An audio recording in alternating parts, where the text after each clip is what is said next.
Salam, selamat siang semuanya. Halo, selamat siang. Suara Selamat saya siang. aman ya? Aman. Oke, baik, terima kasih. Saya berharap semua dalam keadaan sehat dan bahagia. Walaupun dalam kondisi yang saat ini kurang kondusif ya, tapi kita percaya Tuhan ada di pihak kita.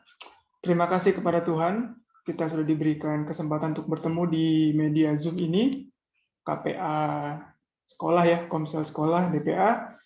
Dan saya berterima kasih kepada panitia ya, pengurus yang sudah mengizinkan saya untuk sharing pelajaran yang Tuhan kasih ke saya pribadi, dan siang ini dengan izin Tuhan boleh saya share juga kepada teman-teman ibu-ibu khususnya. Oke, kita tadi sudah berdoa, tapi saya mau kita berdoa satu kali lagi. Saya mau mengajak kita semua berdoa, mari kita berdoa. Bapa di surga, kami adalah manusia yang penuh dengan kekurangan, dan kami akan mempelajari suatu hal yang suci, yang baik, yang datang daripada Tuhan. Kami sadar kami tidak mampu dengan kemanusiaan kami, oleh sebab itu kami minta pertolongan Tuhan. Melalui lidah hamba-Mu ini, dan melalui telinga yang mendengar. Biarlah Tuhan yang berbicara, ini menjadi kekuatan dan berkat bagi kami. Di dalam nama Tuhan Yesus kami berdoa. Amin. Baik. Jadi kita ini ceritanya lagi membahas pelajaran dari buku Membina Anak Bertanggung Jawab ya. Dari buku Membina Anak Bertanggung Jawab. Khususnya pada hari ini diambil dari pasal 12 dari buku itu, judulnya Penurutan Harus Jadi Kebiasaan. Penurutan harus menjadi satu kebiasaan. Ini khususnya kalau kita baca satu pasal dari buku ini tentang penurutan dari anak ya, penurutan dari anak-anak kita di rumah. Tentunya menurut kepada orang tua. Baik, sebelum kita masuk lebih dalam, saya mau share sedikit. Saya tadi malam cek, menurut Kamus Besar Bahasa Indonesia, kata menurut itu ternyata definisinya banyak. Ya, menurut Kamus Besar Bahasa Indonesia, arti kata menurut, ya, di sini dibilang mengikuti. Menurut itu artinya mengikuti. Kemudian artinya juga memenuhi. Lalu tidak melawan. Menurut juga artinya patuh. Menurut juga artinya selaras atau sesuai. Namun ada juga definisi atau arti lain yang menarik. Ternyata kata menurut juga didefinisikan meniru, mencontoh, dan meneladani. Menarik ya. Ternyata kata menurut ya, penurut atau menurut itu tidak hanya sesuai, patuh, tidak melawan, ya, selaras, tapi ternyata menurut itu artinya juga mencontoh, meneladani, ya, mencontoh, meneladani, dan meniru. Jadi waktu saya dapat arti dari Kamus Besar Bahasa Indonesia, menarik nih. Ternyata ekspektasi kita untuk bisa menjadi punya sesuatu yang dituruti atau dipatuhi, ternyata itu adalah juga sesuatu yang ditiru, dicontoh, dan diteladani. Oke ya, clear ya, itu dari Kamus Bahasa Indonesianya, arti dari menurut. Nah, sebelum kita masuk ke dalam pelajaran tips-tips yang ada di dalam buku Membina Anak Bertanggung Jawab ini, khususnya pasal 12 mengenai penurutan harus jadi suatu kebiasaan, saya mau kita melihat dulu dari terang besar, ya, dari firman Tuhan, dari Alkitab, terang besarnya. Nah, kalau bicara tentang penurutan atau menurut, saya mau kita ingat satu cerita di Alkitab, cerita tentang Nabi Elia.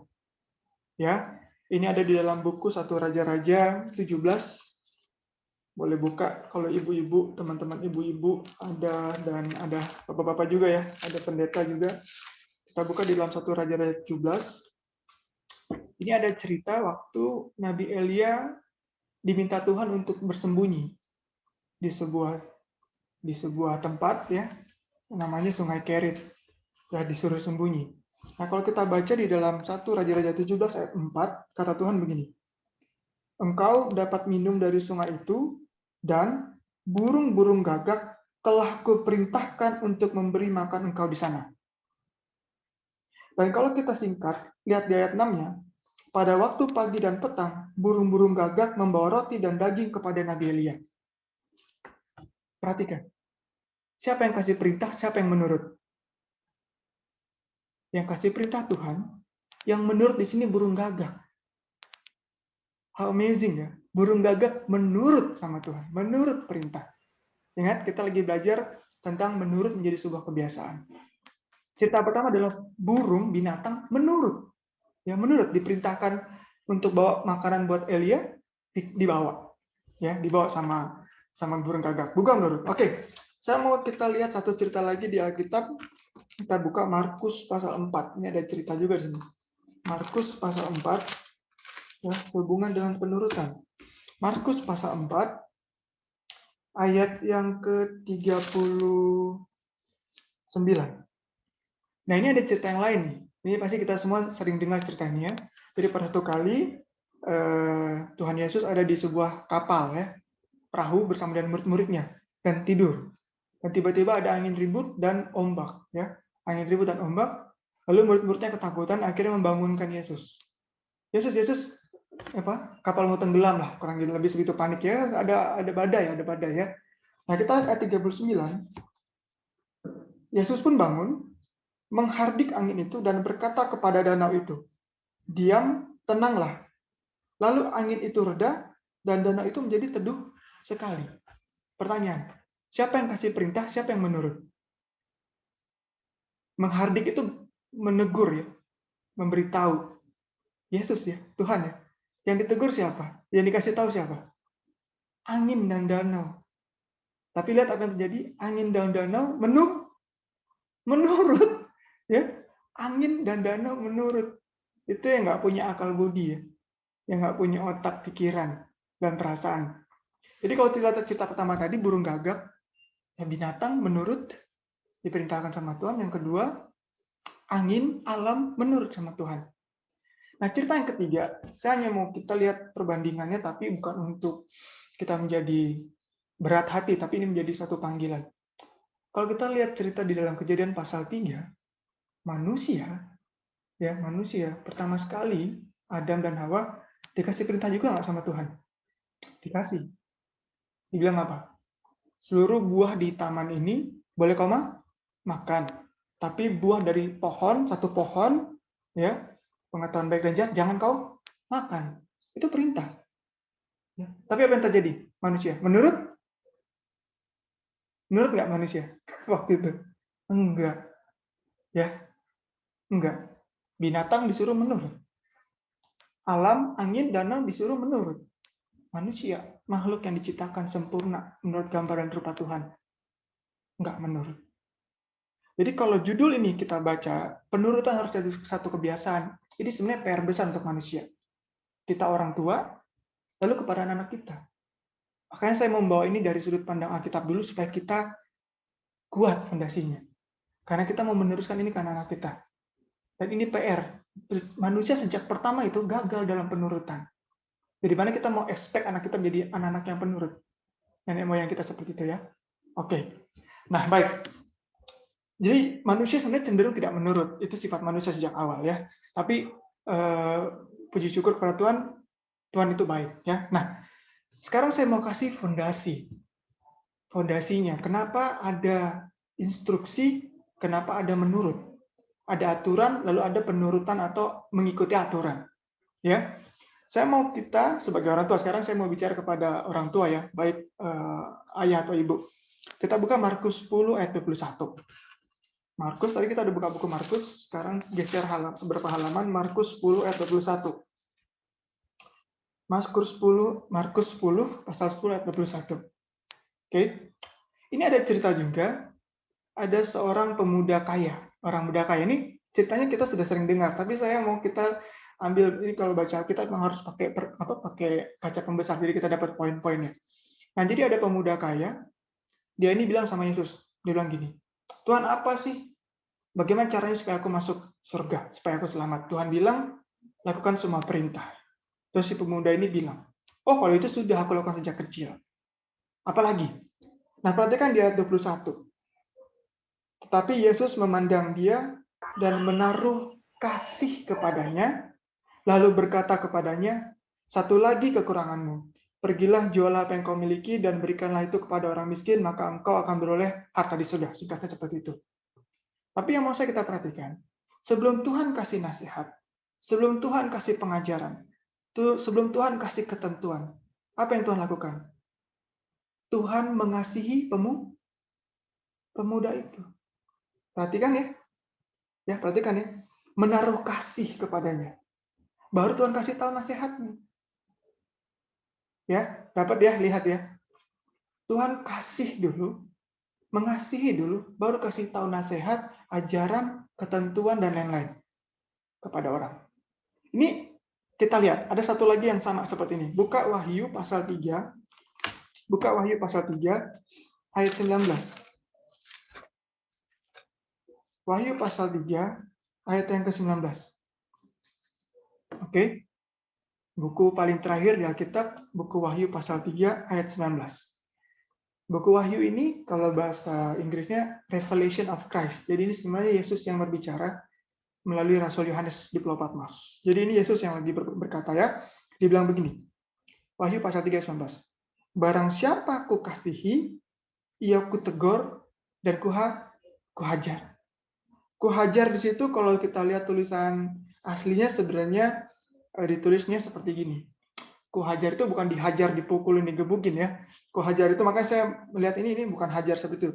Kalau kita lihat tulisan aslinya ditulis dengan tulisan Yunani, bahasa Yunani itu paideo yang artinya train the children. Jadi seperti mengajar anak-anak. Jadi kalau kita lihat terjemahan bahasa Indonesia memang agak kasar, ku tegur dan ku hajar. Tapi kalau tulisan aslinya sebenarnya barang siapa ku kasihi, ia ku tegur, ia ku didik, train like a children. Dia akan ku ajarin seperti anak-anak. Nah, tapi kita lihat ini prinsipnya Tuhan. Mana lebih dulu? Tegur dulu, ajar dulu, atau kasih dulu? Kasih dulu ya.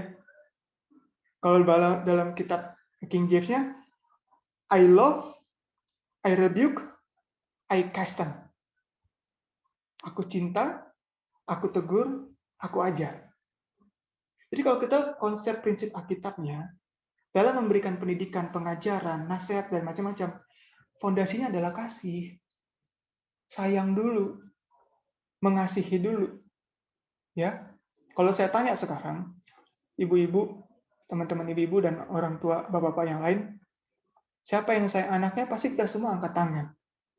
Siapa yang tidak sayang anaknya, pasti kita semua turunkan tangan. Oke? Pasti ya, clear ya. Tapi, kasih yang di sini adalah kasih yang betul-betul nggak sekadar ucapan yang kita sampaikan, kasih yang harus dirasakan. Kasih yang harus dirasakan oleh anak kita. Dia harus tahu bahwa orang tuanya sayang sama dia, dan dia harus rasa. Dia harus rasa kalau dia itu disayang. Ya, dia harus merasakan kasih orang tua itu, sehingga waktu penyampaian dikasih, waktu nasihat dikasih, waktu pengajaran diberikan, maka dia akan apa? Menurut. Kok bisa? Firman Tuhan di dalam Yohanes 14 ayat 15. Boleh? Buka Yohanes pasal 14 ayat 15. Yohanes 14 ayat 15. Buka Yohanes pasal 14 ayat yang ke-15. Ini Tuhan kepada kita manusia. Maka ini akan praktek yang sama kita orang tua kepada anak-anak. Yohanes 14 ayat 15 bilang apa? Jikalau kamu mengasihi aku, kamu akan menuruti segala perintahku. If you love me, obey. Kalau kau mengasihi aku, akan menurut. Makanya kita, kalau kita mengasihi anak kita lebih dari sekedar perkataan, dan dia rasakan perasaan kasih itu dari orang tuanya, maka dia akan merespon kasih itu dengan mengasihi kembali ke orang tuanya, dan karena dia mengasihi orang tuanya, akan mudah dia menurut. Setuju nggak? Setuju ya? Ini fondasinya. Ini rumus dasarnya. Sebelum kita ngomongin tips-tips yang lain. Itu faktor kontribusi tambahan. Tips-tips praktis tambahan. Tapi ini basisnya. Hanya kalau kita mengasihi Tuhan, kita akan mudah menuruti perintah Tuhan. Karena kita sayang sama Tuhan. Ada sebuah cerita ini saya sering ceritakan juga. Saya pernah dengar cerita ini dan saya sering ceritakan lagi juga. Ada sebuah universitas, kampus, lalu ada seorang mahasiswi perempuan yang ikut satu mata kuliah di kampusnya. Mata kuliah itu dia sangat tidak suka dengan pelajarannya, kemudian dia juga tidak suka buku pelajarannya. Ya, dia tidak suka mata kuliah itu, dia tidak suka buku pelajarannya, textbooknya. Tapi dosen yang mengajar mata kuliah itu ternyata dosen yang masih muda, seorang dosen muda. Ya, singkat cerita, karena dosen ini masih muda dan mahasiswi ini juga mahasiswi ya, akhirnya mereka saling memperhatikan dan akhirnya mereka bisa dibilang seperti berpacaran. Ya, mereka ada satu hubungan. Ya. Dosen dan mahasiswi, tapi mereka juga punya hubungan lebih, ada hubungan relationship. Ya. Pada saat mereka lagi duduk-duduk, si wanita ini, si mahasiswi yang adalah pacar dari dosen ini, dia mengeluh, aduh saya nggak suka, dia nggak suka gitu ya dengan pelajaran ini. Dengan pelajaran ini, dia tidak suka mata kuliah ini, apalagi dia disuruh baca buku ini, ya dia nggak suka. Lalu si sang dosen ini tanya, kamu tahu nggak siapa penulis buku itu? Ya, kamu tahu nggak siapa penulis buku itu? Si mahasiswi nggak tahu. Lalu dia bilang, siapa emangnya? Coba kamu perhatikan. Ternyata baru diperhatikan, ternyata penulis dari buku pengantar mata kuliah itu, pelajaran itu adalah si dosen muda ini yang adalah pacarnya. Ternyata adalah pacarnya. Jadi setelah dia tahu ternyata yang nulis buku pelajaran itu adalah pacarnya, orang yang dia kasihi, besok malamnya, besoknya, pada saat dia baca buku itu, yang tadinya kalau dia baca dia mengeluh, dia nggak suka, sekarang dia baca dengan senyum yang lebar. Kenapa? Karena dia mengasihi orang yang apa? Yang menulis buku itu. Jadi marilah kita menjadi orang tua yang mengasihi anak-anak kita, dan anak-anak kita mengasihi kita, sehingga pada saat kita memberikan nasihat, pengajaran, dia akan menurut. Kenapa? Karena dia mengasihi kita. Oke, itu formula basisnya. Nah, sekarang saya mau kasih kasih sedikit lebih dalam lagi. Kita lihat dari Alkitab seperti apa sih pendidikan orang tua kepada anak dan bagaimana supaya anak itu bisa menurut. Ya, ini bisa dibilang tips ataupun motivasi, tapi ini sebenarnya buat saya ini satu rumusan dasar.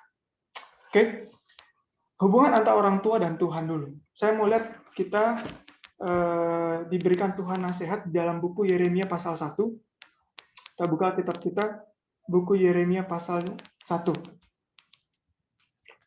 Yeremia 1, ayat yang kelima. Ada satu ayat saja yang kita mau baca dan kita teropong. Kita teropong atau kita pakai kaca pembesar. Sudah? Buku Yeremia pasal 1 ayat 5. Saya baca ya. Ini Tuhan yang bilang. Sebelum aku membentuk engkau dalam rahim ibumu, aku telah mengenal engkau. Dan sebelum engkau keluar dari kandungan, aku telah menguduskan engkau, aku telah menetapkan engkau menjadi nabi bagi bangsa-bangsa. Ini diskusi atau percakapan Tuhan dengan Yeremia pada waktu Yeremia dipanggil Tuhan dan dia merasa belum siap. Tapi yang mau kita pelajari dari ayat ini adalah, perhatikan. Tuhanlah yang membentuk anak-anak kita di rahim para ibu. Betul? Tuhan yang membentuk rahim. Itu Tuhan yang bikin. Tuhan yang ciptakan. Ya melalui proses biologis, hubungan suami istri, tapi proses pembentukan rahim itu Tuhan yang bentuk. Oke? Aku telah mengenal engkau. Jadi Tuhan bilang, aku telah mengenal Yeremia sejak dalam kandungan. Maka saya juga percaya bahwa Tuhanlah yang membentuk anak saya, Shannon dan Revan, Tuhan yang membentuk. Dan bahkan Tuhan sudah mengenal Shannon dan Revan sejak di kandungannya Sharon. Amin. Ya, karena Tuhan yang menciptakan, bahkan Tuhan sudah mengenal Sharon dan Revan sejak di kandungannya Sharon. Siapa yang sudah kenal anaknya waktu anaknya berumur dalam kandungan 2 bulan, 3 bulan? Belum ada bentuknya ya. Belum ada bentuknya ya. 6 bulan, 7 bulan, 8 bulan, 9 bulan, sampai pokoknya sebelum dilahirkan. Ada yang sudah kenal? Belum, anaknya belum ada yang kenal ya. Waktu dilahirkan pun jadi bayi, sudah kenalan? Mau kita bilang, aku mamimu, dia cuma bilang, nangis saja dia. Nggak kenal. Ya. Dan kita pun belum kenal, kita hanya lihat ada satu manusia kecil, bentuk baru bayi, kita lihat seperti itu. Kita belum mengenal ini, dia akan seperti apa suaranya, dia akan seperti apa nanti bentuk mukanya kalau udah besar, kita tidak mengenal. Tapi Tuhan sudah mengenal anak-anak kita sejak kandungan. Jadi tips yang terbaik untuk mendidik anak-anak kita harus kerjasama sama yang sudah kenal lebih dulu. Siapa itu? Tuhan. Nggak bisa atau there is no way kita mau besarin anak kita, mau didik anak-anak kita, tidak libatkan Tuhan. Ngerti maksud saya? Karena Tuhan yang bentuk dan Tuhan sudah kenal lebih dulu, jauh lebih dulu dari kita, dia tahu. Dan kita kalau mau didik anak-anak kita sukses jadi anak yang menurut, collaborate sama Tuhan. Kerjasama sama Tuhan. Because He knows better. Dia lebih tahu anak-anak kita daripada kita. Even sekarang saya besarkan Shannon 11 tahun. Raven 10 ya jalan masuk 9 tahun. Ya. Tapi tetap tidak lebih mengenal daripada Tuhan. Tetap Tuhan lebih mengenal setiap insan manusia. Karena anak saya itu sebenarnya anak Tuhan dan Tuhan ciptakan. Jadi, saya mau tekankan di sini adalah kolaborasi sama Tuhan. Harus libatkan Tuhan dalam mendidik anak-anak. Jangan pakai cara-cara kita sendiri orang tua. Karena kita tidak tahu yang terbaik bagi anak kita. Tuhan yang tahu. He knows best. Oke? Itu sebabnya ada nasihat dari kitab Efesus 6 ayat 1. Ini juga ayat hafalan. Kita sering dengar ini. Efesus 6 ayat 1. Kata firman Tuhan. Efesus 6 ayat 1. Hai anak-anak, taatilah orang tuamu. Katanya apa? Di dalam Tuhan. Karena haruslah demikian. Saya mau kasih penekanan. Haruslah demikian itu ada dua di situ. Anak-anak harus turutin orang tua karena harus demikian. Dan kedua, harus demikian itu apa? Orang tuanya di dalam Tuhan. Yang haruslah demikian itu bukan cuma taat doang. Anak-anak harus taat sama orang tua ya. Yang harusnya demikian itu juga orang tuanya di dalam Tuhan. Saya sering ajarin Senan sama Revon, kalau kami ngajarin sesuatu yang tidak di dalam Tuhan, jangan nurut. Karena nggak akan berhasil. Karena itu nggak firman Tuhan. Firman Tuhan bilang, anak-anak taatilah orang tuamu di dalam Tuhan. Harus demikian, harus taat, dan orang tuanya harus di dalam Tuhan. Maka kalau kita mendidiknya dengan cara Tuhan di dalam Tuhan, menurut Alkitab, anak-anak akan taat. Itu amin. Itu amin. Karena Tuhan yang bilang. Kenapa anak-anak kita nggak taat, nggak menurut? Coba cek introspeksi dulu, diri kita dulu orang tua. Jangan-jangan kita nggak di dalam Tuhan dalam mendidiknya. Nah, mereka susah taat, susah menurut. Dapat poinnya ya? Harus demikian. Anak-anak harus taat, orang tuanya harus dalam Tuhan. Itu nggak bisa dipisah di situ.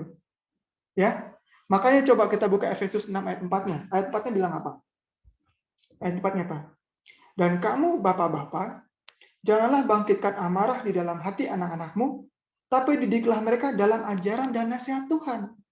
Artinya, kalau ajaran nasihat yang dikasih dari Tuhan, itu nggak akan bikin marah. Hai bapak-bapak, jangan bikin marah anak-anak. Makanya apa? Makanya didik pakai ajaran dan nasihat Tuhan. Kalau didikan dan ajaran nasihat yang bukan dari Tuhan, itu biasa bikin anak marah. Kenapa? Jangan lupa tadi, anak itu yang bentuk Tuhan. Diciptakan menurut karakter, gambar, dan rupa Tuhan. Kalau mau kita kasih edukasi, kita mau kasih pengajaran, nasihat, doktrin, semua sesuatu yang mempengaruhi hidupnya yang tidak dari Tuhan, cenderung dia nggak taat, marah dia. Clear ya? Ini bukan dari saya ya. Ini biblical perspektif, ini sudut pandang Alkitab. Jadi hubungannya dalam mendidik anak-anak supaya menjadi anak yang menurut, lalu menjadi satu kebiasaan. Orang tuanya harus begini nih sama Tuhan. Harus kompak. Harus kolaborasi. Harus ambil dulu pengajaran Tuhan, baru itu yang bisa kita pakai ngajar anak kita. Maka mereka akan taat. Mereka akan menurut. Ya, ini ayatnya bilang begitu. Oke, itulah tips bagaimana kita mau mendidik anak-anak kita supaya jadi anak yang menurut. Nah, Itu dari sudut pandang Alkitab. Sekarang saya masuk ke bagian yang terakhir. Ya, jadi tadi kita belajar tadi yang pertama bahwa fondasi dari mengajar supaya menurut itu adalah kasih. Ya. Kalau kita mengasihi, anak kita mengasihi kita, maka dia akan menurut. Itu Alkitabiah. Itu fondasi. Yang kedua, cara terbaik untuk mengajar anak supaya menurut adalah kolaborasi sama Tuhan, kerja sama Tuhan. Harus kompak sama Tuhan. Artinya kita ikut pendidikan Tuhan. Ya, ikut pendidikan Tuhan. Nah, yang ketiga sekarang kita lihat tips dari buku yang kita baca, ya, membina anak bertanggung jawab, ya, mendidik anak bertanggung jawab dari pasal 12. Yang pertama saya ambil kesimpulan aja. Yang pertama, kita nggak perlu baca semua. Yang pertama, dalam mendidik anak dibilang begini, adakan buat usaha yang lemah lembut tapi tekun supaya mereka jadi menurut. Saya ambil kesimpulan ini sabar. Ya, ini sabar maksudnya. Karena apa? Kalau kita nggak sabar, kita cenderung nggak lembut emosi, ya. Kemudian kalau kita nggak sabar, kita nggak mau mengulang-ulang. Jadi emang harus sabar kalau kita bilang, kalau di meja makan, jangan sambil ngobrol ya makannya. Jangan sambil ngobrol. Makan harus teratur supaya tidak tumpah dan tidak keselak. Kalau dia ulangi, harus tetap dengan lembut. Jangan langsung pukul meja. Sudah diulangi, udah dibilangin, jangan langsung seperti ya, harus dengan lembut, harus ulang. Ya, seperti itu. Harus lemah lembut dan sabar. Di dalam buku Membina Anak Bertanggung Jawab ini mencegah pertentangan di masa yang akan datang. Jadi kalau sudah dimulai dengan sesuatu yang lembut dan sabar, ini akan mereduce atau mengurangi adanya pertentangan, ya, atau permusuhan antara kemauannya dia dengan aturan yang ada. Anak kita banyak maunya, ya. Anak-anak kita tuh banyak maunya. Mau gini, mau gitu, dan berubah-berubah. Nah, kalau kita lakukan edukasi atau pengajaran yang lemah lembut dan sabar ini bisa mengurangi konflik antara kemauan dia dengan aturan yang ada. Ya, seperti itu. Yang kedua, hindari perdebatan. Saya ada beberapa subjudul dalam buku itu, tapi sebenarnya nasihat yang sama, hindari perdebatan. Ya, hindari perdebatan artinya apa? Harus ada aturan yang berlaku yang sah, dan itu seperti kalau dalam buku itu dibilang seperti kayak undang-undang. Ya, kalau undang-undang itu nggak bisa diganggu-gugat, ya. Jadi buat satu kebijakan di rumah tangga kita, di rumah kita itu aturan yang memang sah, berlaku, ya, dan tidak berubah-berubah, ya. Sehingga apa? Catatan gini, sudah dibuat aturan bahwa jam main itu misalnya jam 4 sore. Contoh jam main itu jam 4 sore. Ya. Lalu ternyata ibu meleng, anak-anak keluar main jam 3. Bapaknya tahu. Terus ibu bilang, "Loh, kok anak-anak main? Kan bukan jam main sore jam 4." Terus si bapak bilang apa? "Ah, udahlah, nggak apa-apa. Sekali-sekali." Maka ini menjadi aturan apa? Aturan yang tidak tetap, sehingga anak-anak jadi apa? Tidak tahu undang-undang. Berarti ini bukan undang-undang, ini bukan sesuatu yang baku dan ini boleh dilanggar-langgar. Ya, sehingga anak-anak besoknya Senan belum jam 4 belum boleh main. Loh, kemarin boleh. Jadi kemarin bolehin. Akhirnya ada apa? Perdebatan karena ada satu ketentuan yang tidak sah, berlaku dan tetap. Ya, jadi kita harus buat aturan-aturan yang tepat. Nah, satu tambahan lagi, nasihat lagi, ini saya lihat dari buku yang lain. Aturan ini harus berubah suatu kesepakatan. Jadi orang tua kalau mau bikin aturan-aturan di rumah tangga, jangan di kamar bikin aturan, bapak ibu bikin aturan terus keluar. Oke, anak-anak kumpul. Aturannya A, B, C, D, E. Jangan seperti itu. Bikin aturan itu bareng, ya. Jadi seperti sebuah kesepakatan. Jadi aturan di rumah itu seperti sebuah agreement, kesepakatan bersama. Walaupun kita yang drive aturan-aturannya, ketentuan-ketentuannya, tapi pada saat itu diputuskan, itu menjadi seperti sebuah agreement, suatu kontrak, perjanjian bersama. Jadi mereka juga merasa memiliki itu jadi sebuah ketentuannya mereka. Jadi jangan, oke, kita buat aturan gini besok ya. Oke, panggilannya aturannya begini. Soalnya itu menjadi buat mereka menganggap itu aturannya orang tua, bukan aturannya mereka. Jadi dalam membuat satu peraturan supaya mudah dimenuruti, buatlah seperti kesannya sebuah kesepakatan. Nanti gini ya. Gimana menurut kalian? Deal? Setuju? Oh ya setuju. Terima masukan lalu buat satu kesepakatan dan itu jadi aturan. Dan aturan itu tidak boleh berubah-ubah supaya tidak menjadi apa? Perdebatan. Oh kemarin boleh, sekarang enggak. Nah, seperti itu ya. Kenapa begini? Kenapa begitu? Harus konsisten. Baik. Yang ketiga, jangan ada pengecualian. Kalau ada pelanggaran, jangan dibiarkan, harus ada disiplin. Ini seperti yang tadi, kurang lebih sama. Tapi ini maksudnya jangan ada pengecualian itu begini. Saya mau angkat ini lebih sederhana lagi. Reward and punishment. Ngerti ya? Ada apresiasi, tapi ada juga sanksi, ada disiplin. Bukan cenderung ya, seringkali kita orang tua hanya banyak atau melakukan yang disiplinari, sanksi, ya, hukuman, tapi sangat kurang diapresiasi, ya. Jadi kalau ada pelanggaran harus ditegur, dan kalau itu sudah berulang harus apa? Harus diberikan sanksi supaya ada efek jerah dan dia tahu persis itu salah, itu pelanggaran. Tapi pada saat anak-anak melakukan satu kebenaran, satu penurutan, sesuatu yang dilakukan baik dan benar, apresiasi juga harus dikasih. Ya, pujian. Apresiasi itu nggak selalu harus hadiah ya. Apresiasi itu nggak selalu hadiah. Tapi pujian, ya, apresiasi. Aduh, bagus sekali kamu buat itu. Kamu tadi menurut melakukan ini ya. Kamu tadi on time ya. Itu kita harus puji. Dan itu mulut orang tua harus dilatih untuk itu. Karena saya pribadi mengalami pelit ya. Berat kalau untuk melakukan apresiasi. Tapi kalau misalnya ada yang salah, mudah sekali untuk untuk komplain, untuk menggur. Nah ini harus doa kita nggak balance. Kenapa? Kalau balance berarti pelanggaran banyak, penurutan banyak. Doa kita tidak balance, banyak diapresiasi, sedikit diteguran. Tapi kalaupun ada, ini harus dilakukan. Ya, harus dilakukan. Jadi jangan tunda dan jangan segan untuk menegur kalau ada pelanggaran. Nanti mereka tidak jelas. Dan dalam menegur kesalahan harus dijelaskan kesalahannya apa. Jadi jangan lihat anak coret tembok, habis itu panggil hajar, pak gitu ya, atau tegur marahin gitu. Dia harus dijelasin dulu dan clear. Nyoret di tembok itu salah. Kenapa? Karena tembok bukan tempat nulis. Tembok itu harusnya bersih. Nah, tempat tulis dia harus dijelasin. Jadi dia tahu itu apa yang salah dari dia. Jadi dia mengerti kesalahan dia. Oke? Baik, yang keempat, semua aturan, semua tuntutan harus masuk akal. Ya. Semua kebijakan-kebijakan yang di rumah itu waktu kita sampaikan itu harus masuk di akal anak-anak. Seringkali orang tua bikin aturan, masuk di akal orang tua, cukup selesai, buat itu jadi aturan. Ternyata di anak-anak itu belum masuk akal mereka. Makanya harus ada apa? Harus ada brainstorming, harus ada diskusi, walaupun kita aturan kita, tapi dia masuk akalnya anak-anak.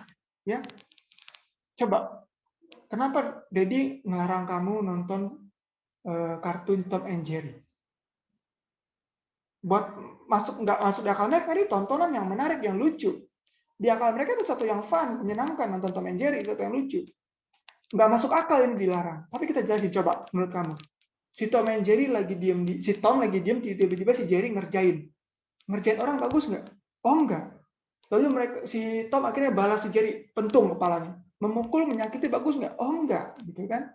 Lalu mereka balas-balasan terus, ya, bikin berantak rumah si tuannya. Kira-kira itu bagus nggak? Oh enggak. Jadi ini masuk di akal mereka, baru kita bikin aturan. Oke, aturannya di rumah ini tidak boleh nonton film kartun Tom and Jerry karena tidak baik.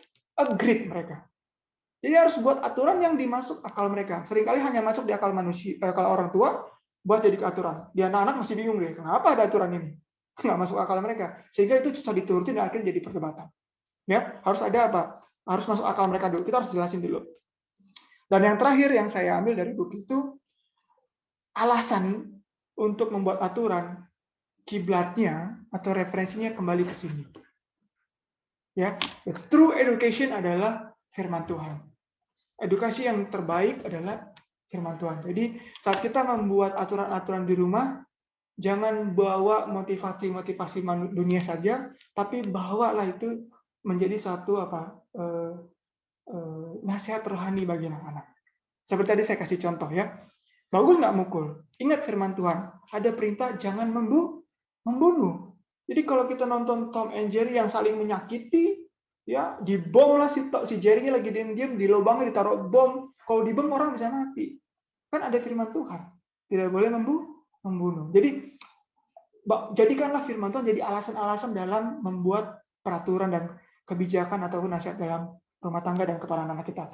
Maka itu akan masuk akal mereka, dan karena itu firman Tuhan, ingat tadi saya bilang, kalau kita bekerja sama Tuhan, Tuhan ikut bantuin kita. Jadi kalau kita nggak kerja sama Tuhan, kita kerja sendiri untuk didik anak kita. Susah. Harus ada bantuan siapa? Bantuan Tuhan. Ya, baik. Saya pikir itulah pelajaran yang bisa saya bagikan pada siang hari ini. Bagaimana mendidik anak-anak supaya penurutan itu menjadi satu yang dicintai dan menjadi kebiasaan ya. Sebelum jadi kebiasaan itu harus dilakukan dulu, dilakukan berulang-ulang, itulah menjadi satu kebiasaan. Satu perilaku yang diulang-ulang itu menjadi behavior itu yang menjadi ya tabiat ya, menjadi kebiasaan kita. Dan sebagai penutup, saya mau bacakan satu kutipan dari hamba Tuhan, seorang penulis buku Kristen rohani. Saya mau baca dari buku Rumah Tangga Advent, Adventist Home 185, halaman 185, seperti ini dikatakan. Orang tua harus sebanyaknya di rumah ya. Benar juga ya, kalau orang tua nggak ada di rumah, bagaimana mendidik anak ya? Orang tua harus banyak di rumah dengan pengertian dan contoh. Dengan pengertian dan contoh, mereka, orang tua ini, harus mendidik anak-anak untuk takut akan Tuhan, mengajar mereka untuk pandai, bersosial, dan memiliki kasih, untuk membiasakan bekerja, hemat, dan mengendalikan diri. Dengan memberikan cinta, simpati, dan memberi semangat di rumah, orang tua menyediakan tempat yang aman dari goda-godaan dunia. Jadi saya pikir ini nggak perlu diinterpretasikan lagi. Ini sudah sebuah informasi yang mudah dicerna bagi kita orang tua. Ternyata kita diminta untuk mendidik itu dengan pengertian dan contoh. Itu makanya tadi Kamus Besar Bahasa Indonesia, arti menurut adalah ditiru, dicontoh.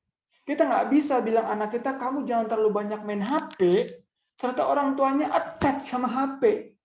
Ya, kamu nggak boleh terlalu banyak nonton TV, tapi orang tuanya nggak lepas dari drama Korea on time, gitu ya. Kita nggak bisa bilang ke anak-anak kamu makan harus sopan, tapi orang tua makannya nggak sopan. Itu bahasanya apa? Omong kosong. Itu di mata anak kita itu dagelan. Orang tua saya lagi ngelawak. Itu akan menjadi satu didikan yang buat mereka itu jokes ya. Jadi the best way to educate adalah be a sample. Ada satu tulisan Nyonya White, penulis Kristen ini, Ellen White, dibilang apa? Cara terbaik mengajar adalah memberikan teladan. Jadi marilah kita dulu orang tua yang dididik oleh Tuhan, dan kita bisa mendidik anak kita. Jadi proses mendidik anak di dalam rumah tangga adalah proses orang tua dididik oleh Tuhan. Saya ulangi sekali lagi, proses mendidik anak-anak dalam rumah tangga adalah proses yang sama kita dididik oleh Tuhan. Orang tua diproses dididik oleh Tuhan. Baik, itulah pelajaran kita pada siang hari ini. Semoga bermanfaat, semoga ada poin-poin yang bisa ditangkap, yang bisa dijadikan best practice kita sebagai orang tua mendidik anak-anak kita di rumah tangga supaya menjadi anak yang menurut.